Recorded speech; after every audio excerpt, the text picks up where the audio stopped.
Hi YouTube, I am the poster Packrat, back with another new poster, something I'm going to be doing on a weekly basis.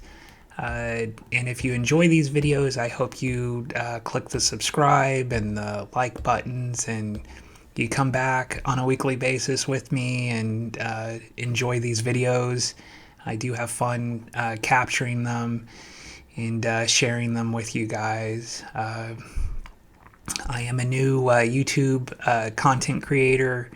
I've been watching YouTube videos for several years, and this is something new to me, and giving back to the YouTube community is new to me, and I hope you guys enjoy it.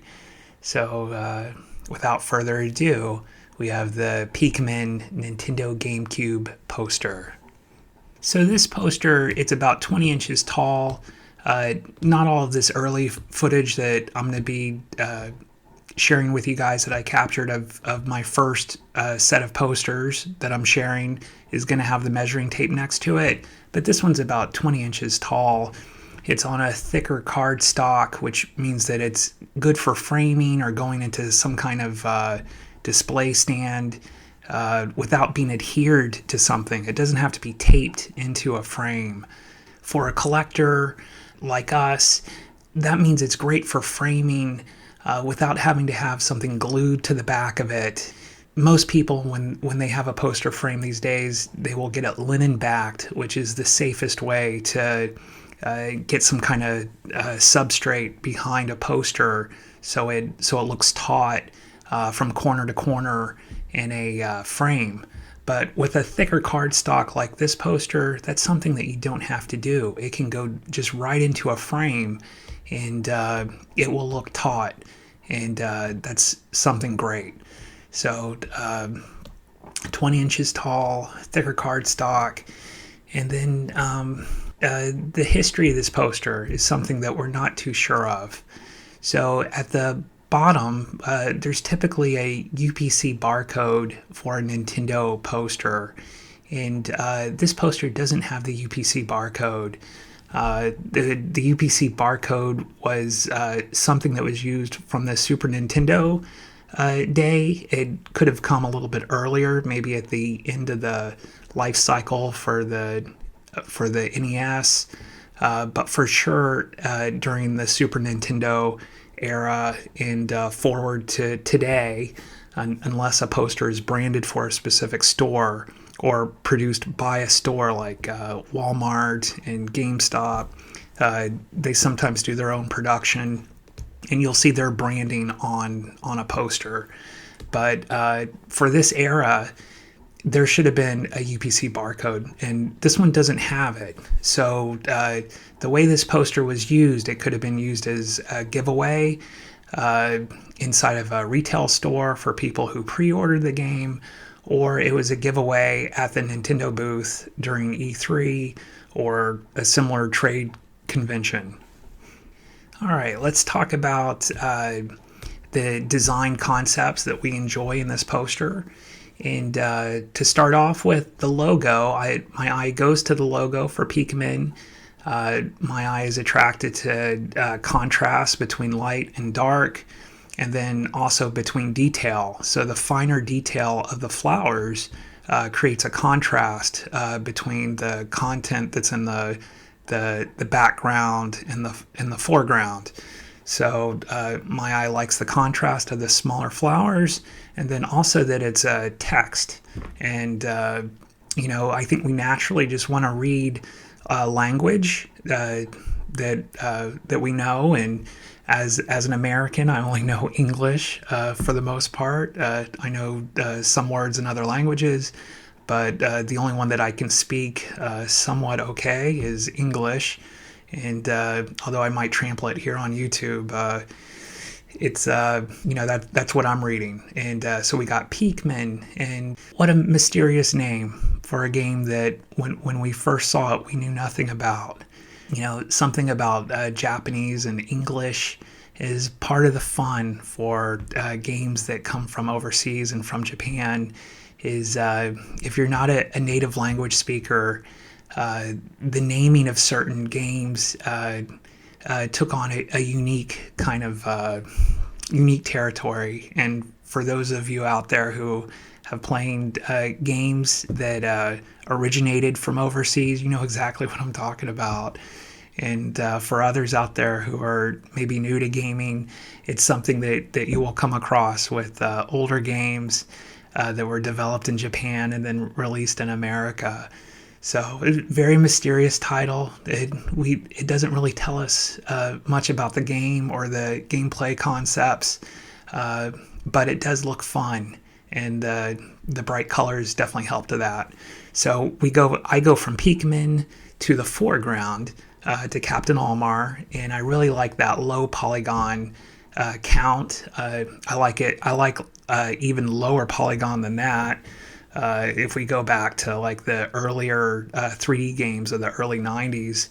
But this one is about a decade later, and during the 2000s. And this kind of low polygon count was what was used for most games of this era.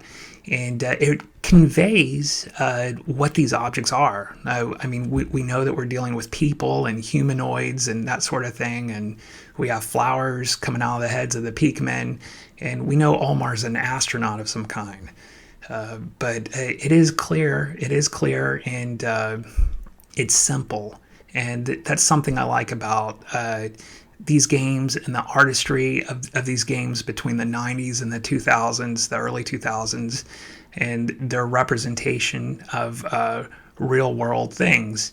And it's kind of a deconstructionist with the low polygon count, and quite a contrast to what we see today when game designers can create just about anything they want. And things look very, very realistic, and there's an uncanny valley today with certain 3D models and the representations of people and whatnot. But back here, your eye could just take it and enjoy it. Right, so I go from the title to Olimar in the foreground, and then to the background with the Pikmin.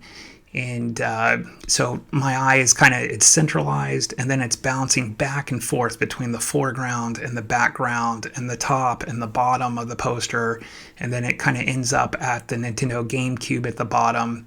And we know this game was released on Nintendo GameCube, but it had a storied history, and we'll get to that later.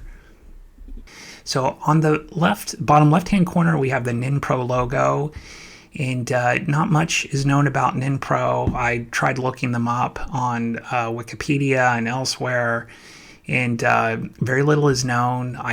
They were a printing company that I think Nintendo of America used briefly.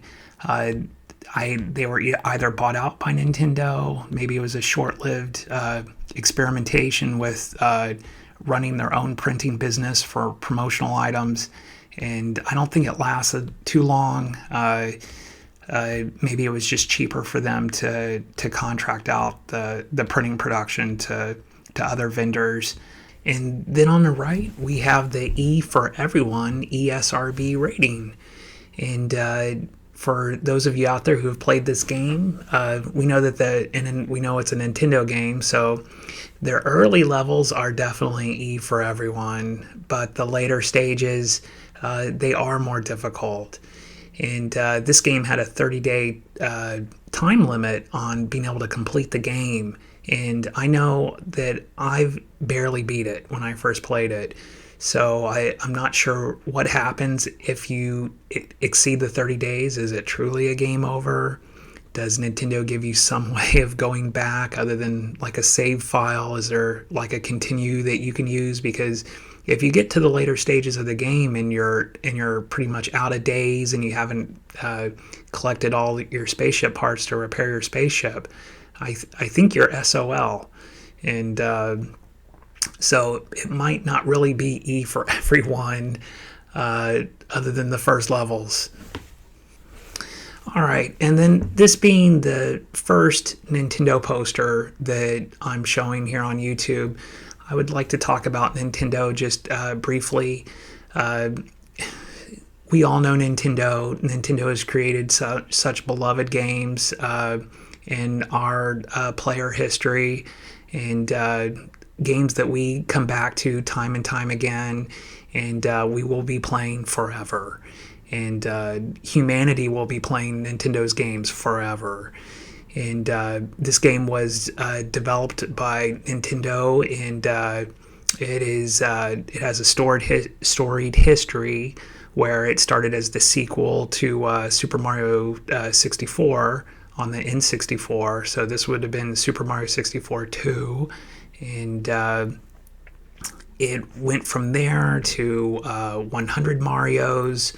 And that was a demo on the GameCube, and from that it became Pikmin as we know Pikmin today, and also Super Mario Maker on the Wii U. And so it had its design concepts kind of went through a long multi-year development cycle, and that's normal for Nintendo. And I believe that, like Disney, their designers, they have files. They have files and rooms filled with material, similar to Disney, where they have archives of animation designs and concepts, like a library for their employees to come back to and to look at and to possibly reuse for later projects. Nintendo has a room just like that, and it is stock filled with gameplay design concepts and prototypes and alphas and betas and things that were never released to the public. And maybe we'll see some of that through the releases from hackers like on 4chan and whatnot. But for the most part, the really good stuff we'll probably never see. It is a Mount Olympus type of temple, and they really did a wonderful job with it. So it went from Shigeru Miyamoto's garden, where that he was gardening, and he developed some of these ideas that later resulted in Pikmin. And we went from 100 Marios to Shigeru Miyamoto's Garden to Pikmin. And there are some more extensive videos out there on YouTube, and I'm going to try to find a way to present some links here in my video or put some links in my description for better YouTubers out there who have gone into better detail, better descriptive detail than I can go into here. And then I would like to give a little bit of piece of advice for new poster collectors out there that might be watching my videos. And this week, I'd like to just talk briefly about taking risks on buying posters. And, you know, as a new poster collector, you're no doubt going to buy posters that you're with game titles that you're familiar with. That's going to be the reason that you purchase a poster. It's going to be because it's a game that you remember and that you really love playing that game. But you might have doubts sometimes about buying posters. And like in this case, when I bought this poster, I really didn't know much about the whole glow-in-the-dark feature of it. It was mentioned in the description, but an example of that wasn't provided in the pictures. And I took a risk on purchasing it based on that, and I believe it was a little bit pricey for me at the time. But I didn't know, and I took a risk, and I think it paid off. The glow-in-the-dark feature is pretty cool. It's a bit of a novelty, but at times you're going to go through a similar type of process where you're going to have to choose to take a risk on something, and hopefully it will pay off, and it'll be a worthy risk, and the result is going to be something that you enjoy in that poster. But definitely don't be afraid to take a risk. And when it comes to the condition of a poster as well, don't be afraid to take a risk on that.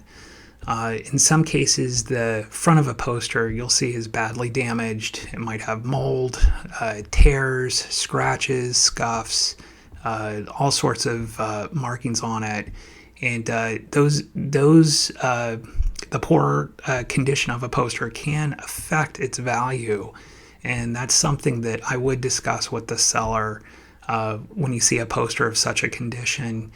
And if you can see the back of a poster, say it's unprinted side, if it's not a double printed, double-sided poster, if you can look at the back of a poster, and you know sometimes that's more revealing than the front of the poster when it comes to the condition of it. You can see stains and mold and other types of things more easily on the white side or the unprinted side of a poster. But this advice is it's to take risks, even when the condition isn't good,